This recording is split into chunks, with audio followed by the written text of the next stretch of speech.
Alam mo yung lola ko, 90, 90 years old na. Pero malakas pa rin. Pero nakapaglalaba pa. Ba, pambihira naman yung lola mo, sanggol pala yun eh.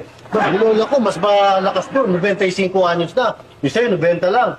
Ba, sipin mo, bukod sa paglalaba, sipin mo, nananahi pa yun, linaw ng mata. Ilan taon? 95. Ay, teenager yung lola mo. Dahil yung lola ko, 100 years old. Hindi lang sa bahay nagtatrabaho yun, sa bukid. Ba, anong ginagawa Ba, nag-aararo sa bukid. Yung mga kalabaw niya nga, patay na lahat. Siya na lang mismo nag-aararo. Ganun kalakas yung lola ko. Siblio? Bira. 100. Wala yan sa lola ko.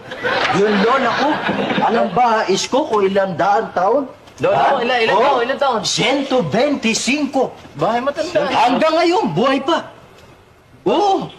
Patunayan nga, nasa ospital. May sakit. Wala. Binabantayan yung lola niya, nanganak. Pinaglolo ko mga kapatid. Ikaw, tusutas mo, pinaglolo ko parate. Eh, ikaw lang naman madaling lukoy rito. Magagalit ka pa. Abay, talaga ito ah. Hindi, bitawan ko gusto. Magugulo ng itutok ko. Lalaba ka? Ha? Lalaba ka? Hindi, yung uwi ko, pinamili ko. Sino matapang to? So naman, may aawain niyo pa yun.